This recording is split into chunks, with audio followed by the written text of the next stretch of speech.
morning people, welcome back to F Politics. So that you don't have to vomit uncontrollably to the point of passing out, I chose to sit through the hour and a half of celebrations in the Israeli parliament after the release of the hostages and the current ceasefire in Gaza. And here are the bits that give you everything you need to know, starting with Benjamin Netanyahu talking about the cost of war. But the price of this victory, the price of these victories, has been heavy. Nearly 2,000 of Israel's finest were lost. Nearly half in battle. And he goes on for a while, but saying all that, but not mentioning the Palestinians, the 80,000 plus Palestinians who you have killed, it reminds me of that scene from Succession. What specifically do you find interesting about that period of history? The scale, the tragedy. Hell yeah. Yeah, and which tragedies specifically? Europe decimated. 7 million Germans, 20 million Russians, 5 million Poles. Yeah. Just checking the till here, Mark, and it seems you're short a few million.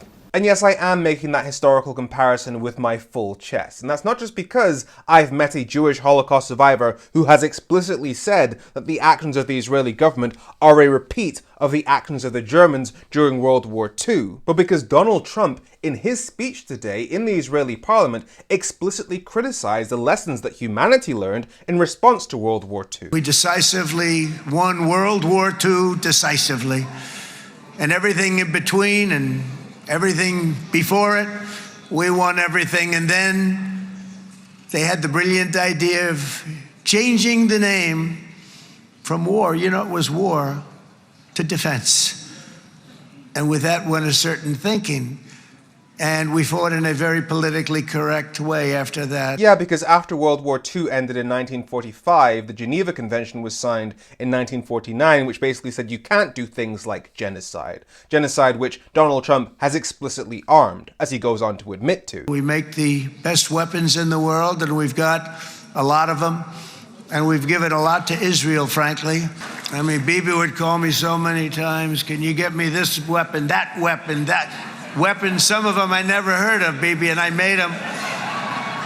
But we'd get them here, wouldn't we? And they are the best. They are the... So that's Trump admitting that he's basically given Netanyahu and the Israeli government any weapon they wanted while they've been committing genocide, which has been confirmed by the United Nations. And what's fun is, at one point during this, another MP of the Israeli parliament, the Knesset, stood up and basically called Israel the only democracy in the Middle East, and that's one of the reasons why they're such a strong ally. Which is fun, because when one of the MPs of the Israeli parliament tried to call out Donald Trump and Netanyahu for committing genocide, this happened. Over and over again.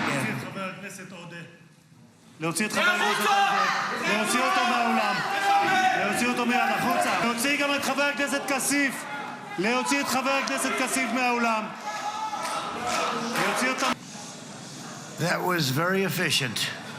And in terms of the integrity of that democracy, let's remember, Netanyahu was already on the hook for corruption charges before this all kicked off. So you could even argue that what's been happening in Gaza kind of saved Netanyahu's ass. And now that we're potentially at the end of things and those charges now might have to play out, Donald Trump says this. And I'm going to let this whole thing play out so you can see just how insane everybody in the room is that they're all buying into this. For the people of this community, and I always will, I'll always be with you. I'm always going to be with you. I guess maybe something could happen to change my mind. Somebody that's really stupid gets into office and wants to do really bad things, but that's about it. We don't think we're going to have that happen. I hope we're not going to have that happen.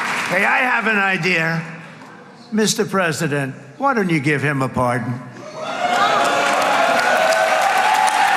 him a pardon. Come on.